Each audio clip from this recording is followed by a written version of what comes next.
my fellow comic book collectors. It's Alan, the Comic Collector Geek, and this is the Wednesday video where I answer your questions.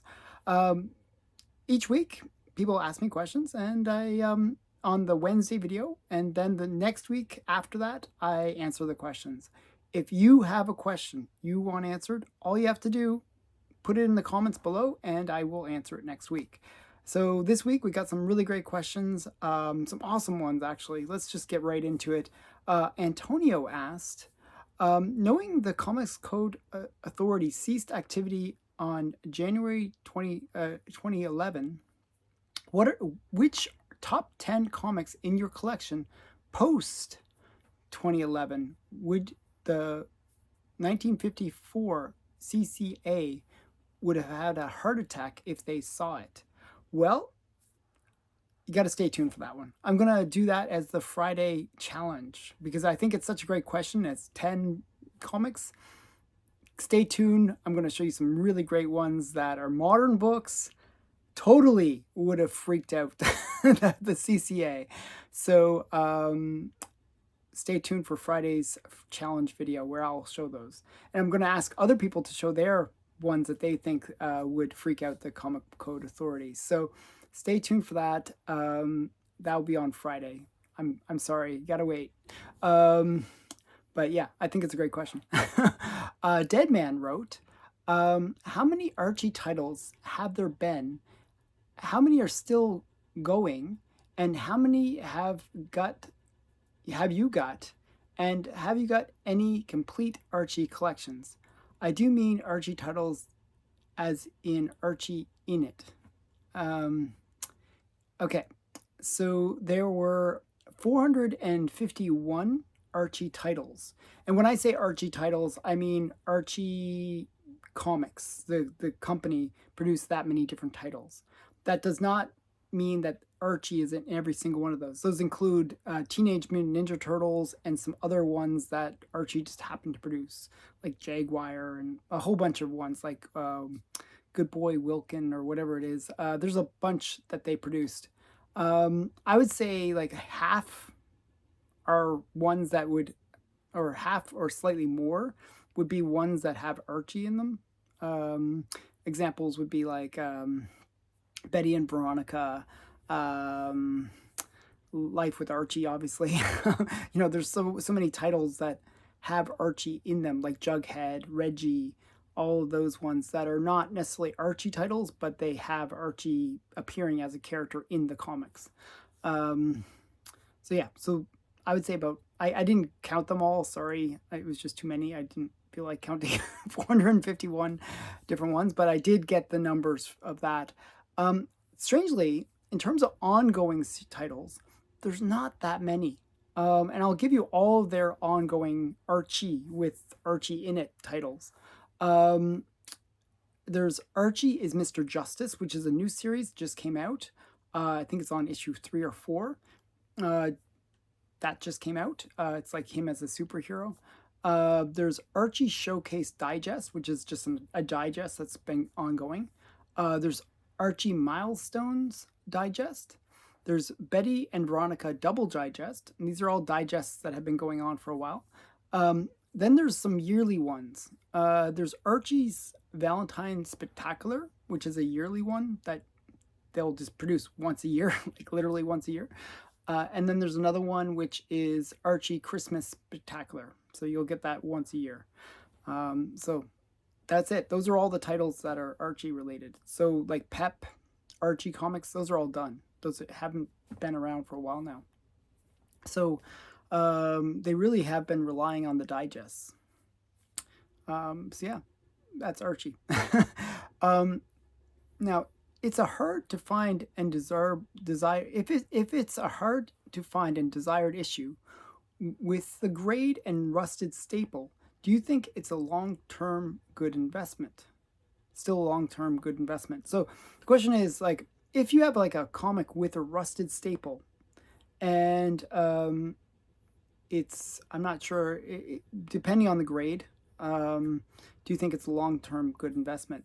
Now, here's the weird thing. So with a rusted staple, generally you can kind of clean the staple to a certain extent, not too much because then it's restoration, but you can mitigate the rusting of that staple.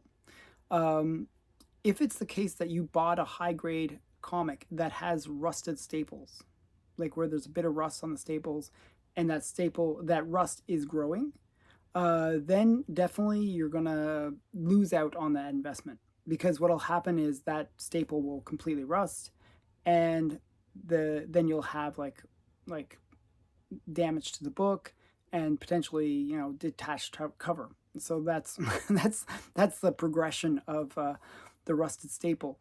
And once the cover is detached, then the value of the book drops considerably to like a 2.0 range kind of grade. Now, if it's slabbed, generally what will happen is the rust migration will be mitigated. It won't spread as quickly because rust needs air to grow. That's it. Rusting is literally oxidization. So generally in the slabs, the amount of air that they are exposed to is minimal, like almost none. They're usually with a neon gas inside the slab. So, basically there's no air exposure. So the rust won't happen. So generally you'll probably be okay with it. Now the question is, what's the acceptance of that rusted staple? Now, if it's a really hard and desired issue, well, generally people will be a little bit more forgiving about rusted staples because they're old books. People kind of understand that there could be some damage to those books. So ultimately buy it based on, if you're buying it raw, buy it based on 2 or 3 or below. So even if it presents really, really nicely, buy it as a lower grade. Tell them that, hey, look, it's rusted staple. Probably the cover is going to be detached, and I'm buying it based on that grade. Some dealers might freak out about it, but that's the way you should be buying it because you're going to protect yourself. If it's already graded, then you're buying the grade. So that'd be my advice about it. Hopefully that works for you. Next question comes from K Munin. Out of curiosity, from your entire collection, which character or series do you have the most of? Well, that's actually pretty easy. It's Wonder Woman. So I have the entire run of the first series of Wonder Woman, which is 329 issues. So it's just a big chunk of my collection is that one one series. Other characters that I have a lot of would be like Zombie Tramp actually, Vampirella, Red Sonja, also anything Warren related. I would have like famous monsters. I have like over 300 of those, just famous monsters. So there's a bunch of things but Wonder Woman, I not only have the first full series, but I have a good chunk of the second series, and I have the books that have been coming out recently. So Wonder Woman is kind of the one character I guess I have the most of. Next question comes from Fiddle Chips. Hey Alan, as a lifelong collector of comics, I'm getting tired of everyone saying the market is dead. I believe more the secondary market of comics are sold than ever before. Present day, we have eBay, multiple auction houses selling books at staggering prices. For God's sake, Spawn #1 now sells for over $20. In the 90s, we used to have Sotheby's auctions twice a year. Personally, I think the comic prices are still high, but the hobby is thriving. I like your opinion on this. Okay, so here's a couple things. And this is why a lot of people say the comic market is dead or dying or whatever they describe. There's really two markets. And this is where the dispute comes and the feeling of, oh, the market is dead. And there's actually a third market. I'll get into that as well. But if you go back to the 90s, I remember like in my town of Halifax that I was living in, there was about 10 comic shops. There was that many. It was just like an explosion of comic shops. And there were several thousand, like 20,000 shops across North America. There was just a huge number of shops. Now there's about a tenth of that. There's about 2 to 3,000 comic shops. So that kind of feeling that there's not as much physical locations for comic shops makes people think, oh, well, comics are dead. That's one thing. And that mainly, those comic shops are really about the new comics. And when people say, oh, the comics are dead, well, they're talking about the new comics, because for the most part, for the last while, and this has been a problem since probably the early 2000s, comics haven't really appealed to mass number of readers. It's been a real problem, actually, that they just haven't been writing stories designed for mass consumption. They do things like, one of the mistakes, and I think this was a mistake that actually came out from the 90s, that they really wanted to appeal to an adult audience. They thought, oh, kids, let's move away from kids, let's move to an adult audience. And they really sort of came up with this ideology that comics are not just for kids. That was like the kind of theme that they came up with. Well, the problem with that ideology is that if you design your product only for adults, well, those adults get old, and eventually they either they fade out of the hobby, or they fade out altogether, and they don't bring in that next generation of readers. So you need really young readers to pick them up and then move into comics as an adult. I'm hoping that someday they'll learn this lesson, but it doesn't seem likely.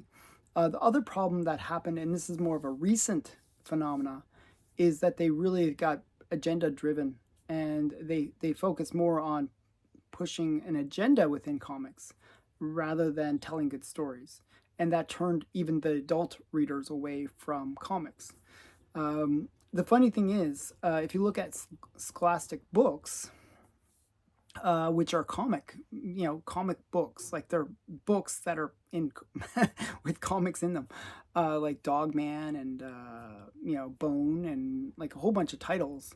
Those books are doing extremely well. They have young readers. They have even adult readers. You got manga that's doing really, really well. So there's not a lack of people interested in comic format. It's that the comics themselves have become uncool. And it's really a matter of them just, reconfiguring themselves to really appeal to people again. Will they do that? I don't know. It's really up to them. But the market, I don't see it as being dead. I just see that it's this first primary market, I guess, where people are a little bit disillusioned with comic books in the more modern format. Now they've tried things like doing like variant covers and stuff like that to try to re-engage like the collectors, and that works to a certain extent. But they really have to get the fundamentals correct first, and then the rest will come, and the market will boom again. The other thing is the secondary market. I agree. The secondary market, where you're getting into the back issues, is stronger than ever. I'm always amazed by when I watch a heritage auction or eBay auction, how many people are still picking up comics. There is a huge demand for comics, and there's just there's just this major thing where people are fighting over these comics still, these older comics, the ones before comics went the wrong way. There is a demand there. Golden Age is a good example of that. The prices continue to go up. Sometimes you'll find a good price on things, but for the most part, prices are still going up. And people are spending big money on comics. So when I see people spending 5, 6, 7, 20,000, whatever number on a comic book, I'm thinking, well, it's hard to say that this market is dead. Now it's not as big as some of the other markets and in the collectible space, but it is still a very vibrant one. And it's different than when I was growing up. Really, your comic book store was your market. There wasn't anything beyond that because really, you could do mail order, but that was like painful, and you really didn't want to go there. Um, so it was very limited in terms of your market back in the day. Now we have so many things. Like, I just did a live stream recently where we were talking about Mr. Canoehead, okay? And Mr. Canoehead appeared in some obscure Canadian comic. And everybody on the live stream, within minutes of us just discussing it and saying how cool this character is, bought a copy of Mr. Canoehead's first appearance. We went to multiple resources and were able to each find a copy of it. That's, and this is an obscure comic. There's no way if we went into a comic shop, we'd ever be able to find it. Even if we went to 100 comic shops, we'd probably still not be able to find it. And that's the power of the internet, that really you can find anything. And so when people desire comics, what ends up happening is you get this kind of thing where, you'll get a flood of people trying to find some comic and they'll be out there, but you'll get, that sort of battle between people fighting over comics. And I think we actually, we were able to basically buy all the copies off my comic shop. All the eBay copies were gone that were affordable, and only the more expensive ones were left. So it really, that one shift of people all of a sudden talking about a comic and getting FOMO and then buying it can actually cause the price to go up. And I've seen that. I've seen that with some Golden Age books that I've talked about, or I've seen that with other channels where they talk about some random book, and all of a sudden people are like, "Oh, I'll just pick that up," and there'll be a little bit of a battle that'll happen, and it'll actually reinvigorate the market just for some random comic. But the point of that is that we're having two kind of things that didn't exist in the back in the day. One is like videos like this where people are talking about stuff, they're engaging, there's people having conversations on Instagram, there's having conversations on YouTube, they're having conversations about comics and encouraging each other to buy random things. And so that sense of community, which back in the day would be only your few friends that you would talk about comics with, has grown to hundreds of friends now that you can talk to about comics, or whole echo chambers of people talking about comics. And that kind of community really adds strength to the comic book marketplace. So you get that, and you get all these resources where you can literally buy comics any moment you want. You don't have to wait for the once a year auction to take place or a con to happen. You can buy comics any moment and fairly easily. I mean, it is mail order, but it's seems like things are a lot easier nowadays. And then there's one other element to the comic book market that always gives me hope. And I kind of want to get into this a little bit, is that there is the independent comic book publishers that are doing Kickstarters, and those kind of independent publishers or creators is really where the marketplace is going. Especially with diamond distribution kind of failing. What's happening is people still want those comics. They still desire something new and different. And what's happening with the independent people is they don't have to follow the same rules that the big publishers have to do. They can do what they want to do. They can have a good vision and just go with it. And if people like it, they'll buy it. And if people don't like it, they won't. But the point is, you get a much more diverse sense of creation where people are producing, maybe whatever kind of comics they like. It doesn't have to be politically correct. It can be whatever. And if people buy it, they they will cater to that audience. And that kind of feedback, where creators can, really get a sense of what they're producing people will like, will really rebuild the marketplace. Where all of a sudden, I look at things like Zombie Tramp is a great example. His Kickstarter, I think within a day, like it was like really fast, had over $100,000 worth of pledges. Just massive amount of support for something that people like. People like the quirkiness of Zombie Tramp. They like the sexiness of Zombie Tramp, and they will support it. If other creators do something similar, probably they'd get as much support as well. So that's the kind of thing I can see as really resuscitating the hobby, where you get these independent creators doing some cool stuff that just bring in newer readers and or new people to the hobby, or even just satisfying the existing people within the hobby. So I really don't see the market as being dead yet. It's not dead yet. So nothing to worry about. There will be ups and downs. That's sort of standard. But I do think ultimately it is a very healthy market. Okay. Next question comes from Adrift. What are the 5 comics in your collection that you'd love to upgrade? Okay, well, I'm going to show you 5 that I'd like to upgrade. One I'm going to show right off the bat is one that I'm not sure if I necessarily want to upgrade in the general sense, but I'd love to have a cover for it. So it's this book.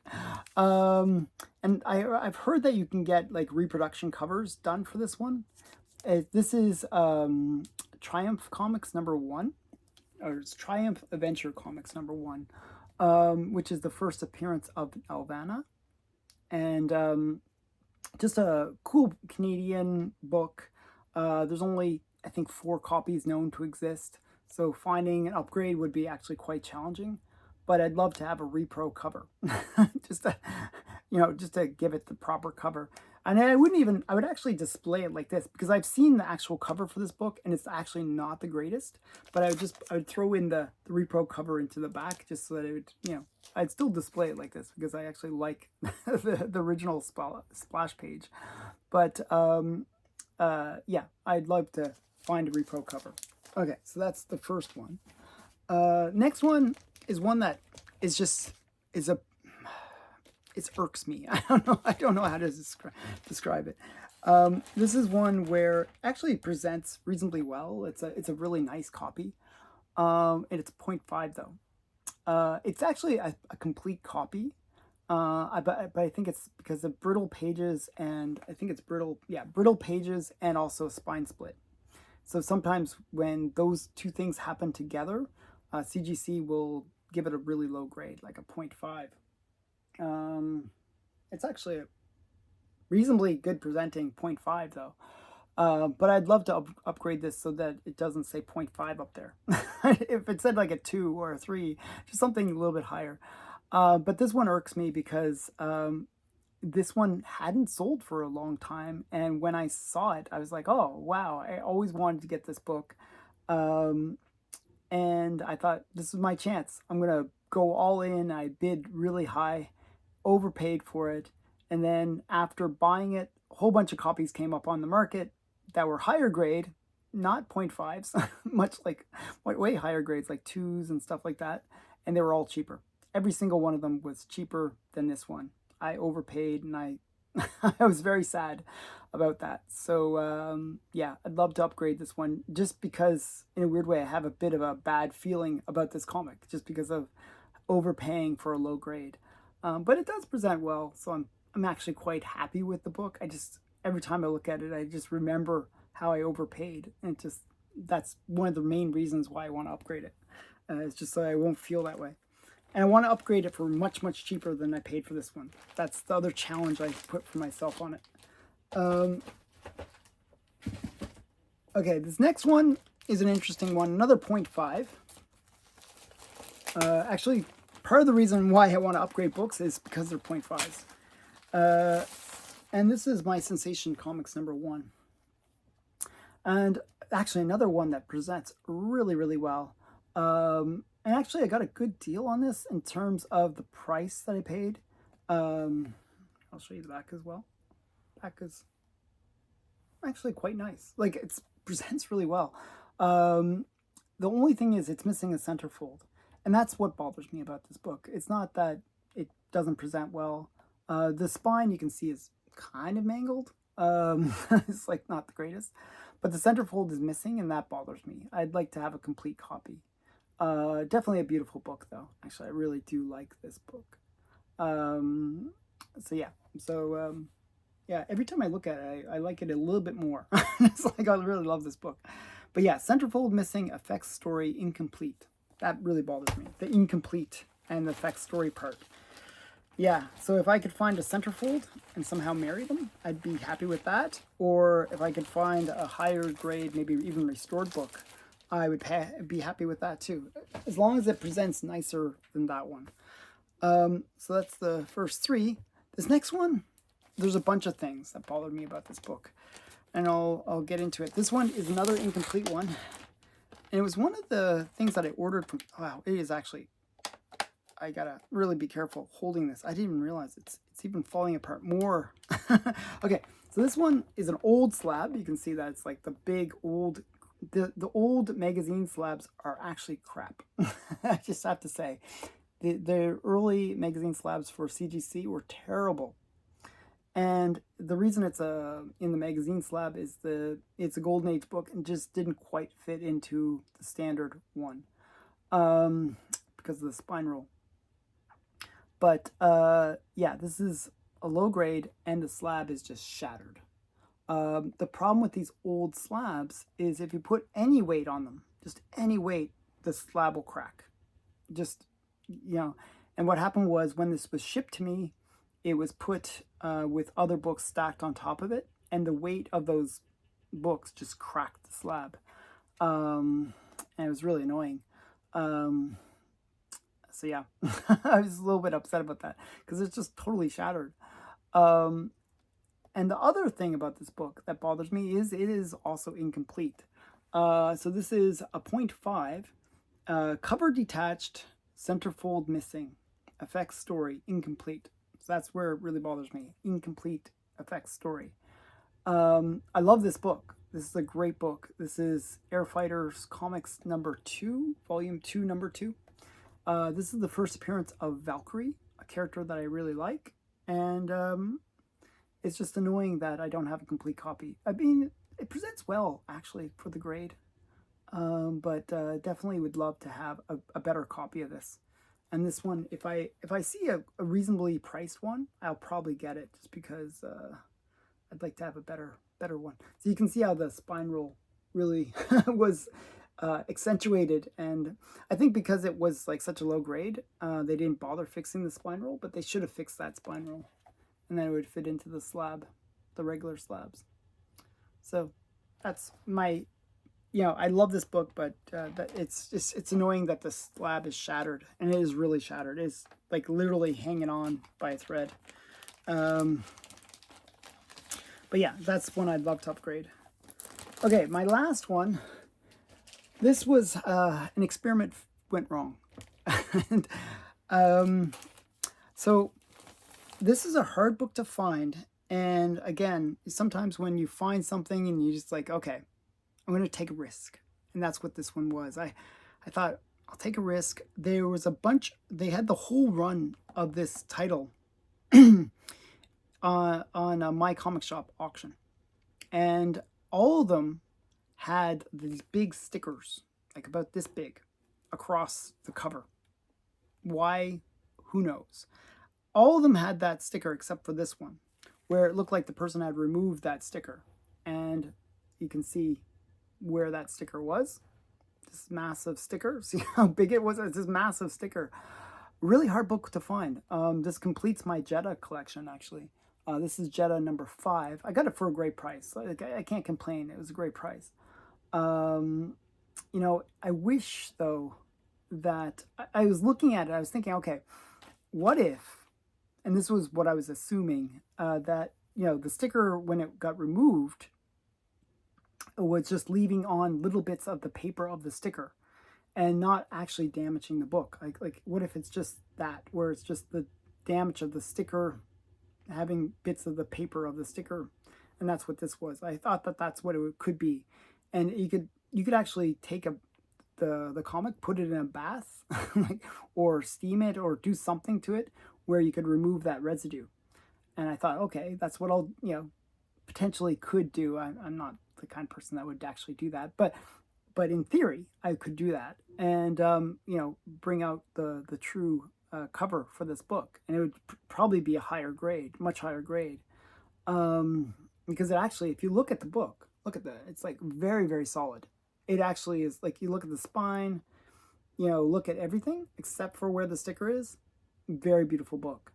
So I kind of took a risk on this one, thinking that maybe it's just residue, but when I examined it, it looks like there's pieces that have been, like, where the color has been removed, and it's just, I think it is what it is.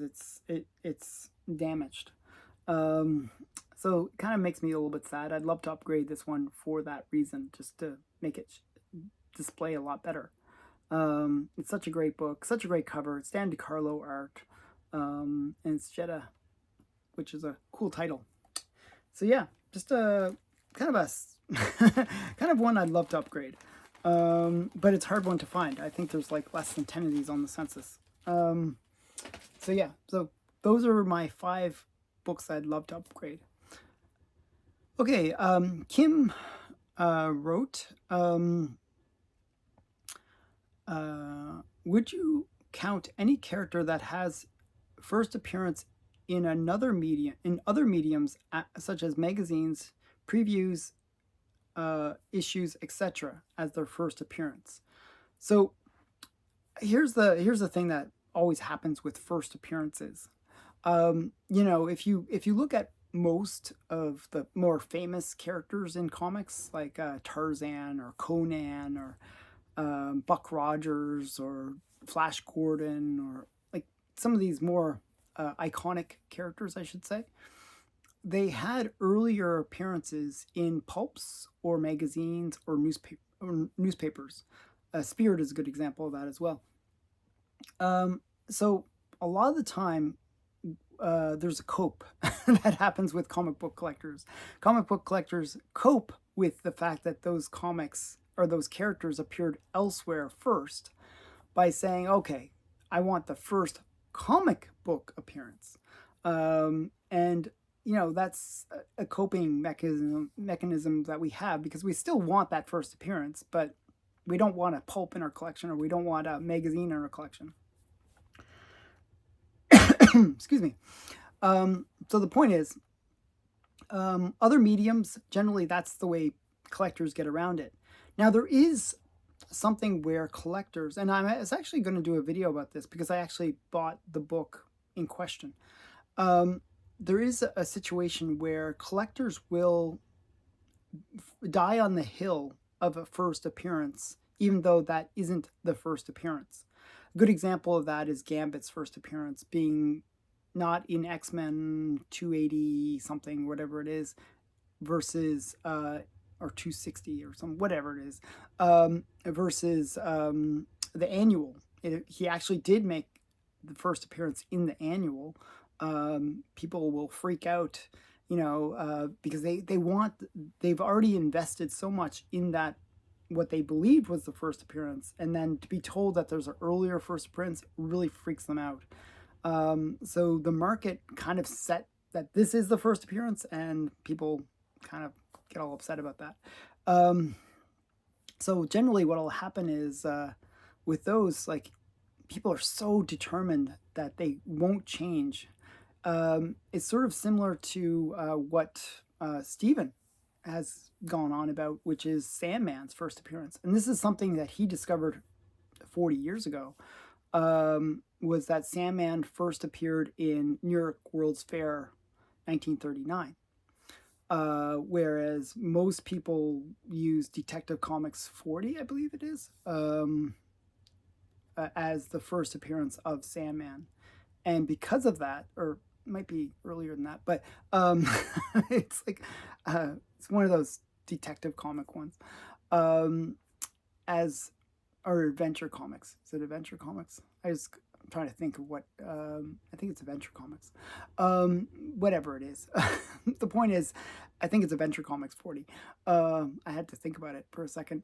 But the point is, they're so diehard committed to a certain book that when evidence comes out to say that there's an earlier book, they will still deny it. Even CGC will still deny something that actually came out earlier as being the first appearance. Good example of that is Action Comics 23 versus Superman 4. Superman 4 actually hit the newsstands a week earlier than Action Comics 23, but Action Comics 23 was slated to be the first appearance of Lex Luthor, but it wasn't, because the Superman 4 came to the newsstands first. So if you look up those two books, you'll see Superman 4 is listed as the second appearance, and Action 23 is listed as the first appearance of Lex Luthor. But that's not really the case. It is actually Superman 4 is the first appearance. But the market puts all the value on Action 23. So it's one of those things where the market and commitment of these collectors, they almost like refusal to believe that there could have been an earlier first appearance. Now, what generally happens in these situations is that collectors, there will be some, like myself, who will want that true first appearance and will go out and get that first true appearance. And, if enough of those collectors start gravitating to that other book, you'll see a market shift. Another good example of that is Walking Dead. And this is where a real debate happens with comics.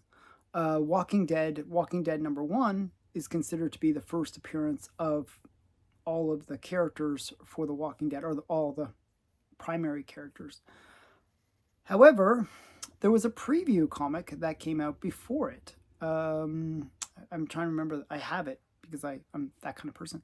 The preview comic, is one of those books that doesn't have much value.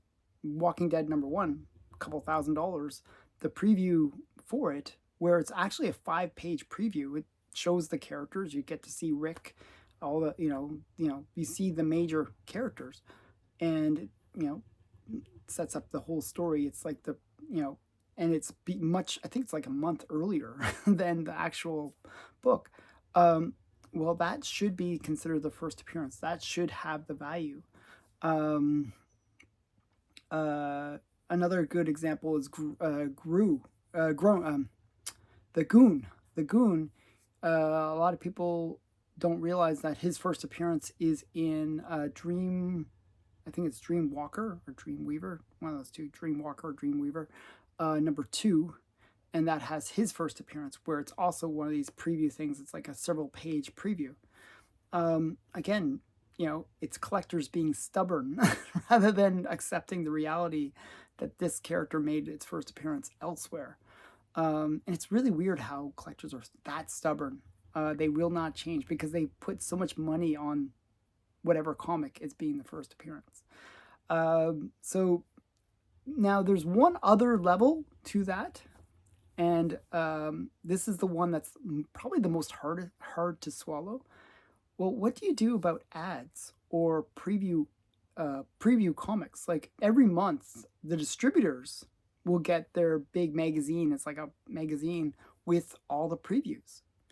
Well, sometimes characters, they appear on the cover of the comic, and you'll see in the preview comics this new character, their cover appearance, and it's in the preview comic. Well, does that count as the first appearance? I think a lot of collectors would say no. And, but it kind of is. So I think there will be a market for those things later on, especially, those collectors. Like, I've seen it denoted actually fairly often in the Golden Age, where they'll have an ad for an upcoming comic that is going to come out, and that ad will actually be worth money because people want to get that true first time ever published appearance of a character. I believe there's an ad preview for Detective 27. There's an ad preview for Action 1. There's ads that exist before those characters were ever seen in the comics that they're associated to their first appearance. So those ad previews kind of should be worth more. Just a thought. I'd love to hear people's opinion about that. I'm sure a lot of people would be really disgruntled if you said, "Oh, Action 1 is not the first appearance of Superman." They'd be freaking out, especially because they might have spent a few $1 million on it. So that's really the situation with those things. I like to have that first true appearance where you've never seen them published before, and this is the first time you're seeing them ever published. I will actually buy the pulps. I will actually try to find books that have the characters. So I'm weird that way. But I also like to have the first comic book appearance, and that to me is something separate. Okay, so hopefully that makes sense and you enjoy my answer. Adrift had one more question for me. Do you know if anyone in your personal life regularly watches your videos, perhaps family or coworkers? Also, when do you expect the return of Dark Alan? Well, a little bit Dark Alan today. I didn't get around to shaving. So my mother-in-law watches my videos religiously. So she watches, she plays them in the background. I'm not sure why. She does. She plays it all the time. I even mentioned that there was one time where she was sick for about a week and she couldn't watch my videos. And I actually saw my ad revenue drop by 1/3. It was because she not only plays my videos, but she plays all the ads and stuff too. She just lets it play in the background. So she watches my videos all the time. And I actually have a few clients that watch my videos that I've told about this show, and they watch my videos and they tell me, "Oh, I saw your video," and they'll every so often reach out to me because of that. So that's pretty much all the people that watch my videos, other than you guys. So, and last question, very last question. It's a good one because I have a bit of a story. This is a bit of lemon treeing that I have to do for this one. Did you say you were a physicist? Yes, I was a physicist. I know it's hard to believe if you think, "Oh, this guy, how could he be possibly a physicist?" Well, I actually studied physics in university. And when I graduated, I realized that having a physics degree is not very useful. There's a few jobs, I think maybe 4 jobs that were listed at the time across Canada for physics people, and my grades were not the best. I was not a great physics student. I partied too much rather than studying, but I did pass. That's all that matters. I passed. And what happened was I realized there was no way I was going to get those physics jobs. So I ended up doing a course on computers and learned a whole bunch of stuff about coding and stuff like that. So that's where I kind of branched out and later went into setting up my own business. But I did briefly work as a physicist. So what happened was I met my wife. We went to Korea for 3 years. And when I returned, part of the reason why I kind of rushed back was I got injured in judo. I mangled one of my legs so that it wasn't working. My leg was totally mangled. I needed it to be, the cartilage basically was torn, and I needed it to be cut so that it would work again properly. So I wanted to have the surgery done in Canada. At the time, I used to believe that Canada had good healthcare. I've learned to change that opinion since then. But so I returned to Canada to get the surgery. I could have had it done that day in Korea, but I waited how many months? It was like 4 or 5 months to get it done in Canada. And I actually had to do my wedding in Canada. I redid my wedding in Canada, and my leg was so kind of wonky where sometimes it would lock and I wouldn't be able to use it. Especially if I was crouching and then standing, that would really mess it up. That when we did our wedding ceremony, my wife, even though she had this big, massive dress, she had to sort of carry me around as we're walking around to do the ceremony for the wedding, because my leg would lock and I'd be like kind of like iffy about walking. So it was kind of embarrassing, but yeah, but had I gotten the surgery before, I could have walked for my wedding properly. So it actually didn't, fortunately, I was pretty lucky about my wedding where it actually didn't interfere with the wedding, to tell you the truth. But I was paranoid the whole time, and she was kind of holding me the whole time, because we both knew that if it locked, I was done. I wouldn't be walking anymore. So yeah, so I had my surgery after that, but I also got an internship where I was working as a physicist, and they basically gave me a trial for a month. The problem was I had just gotten my surgery, and they put me on painkillers for the aftercare of the surgery. And so when I'm doing this job, which required some fairly good mental acuity, I was on painkillers. So my brain was nowhere near where it needed to be. I was like falling asleep, having all these issues. I was taking like codeine, right? It's like really strong, and I was like falling asleep and having total mental issues. I was totally spacey half the time, and then trying to do this physics job. So I didn't get the job in the end. But he actually said that I was one of the better candidates, which is kind of funny. Um, but that was me being a physicist, and that was the only time that I actually worked as a physicist. So yeah, that's my physicist story. So yeah, I hope you enjoyed this video. Please remember to comment below if you have a question, and I'll answer it next week. Thanks again for watching. Bye for now.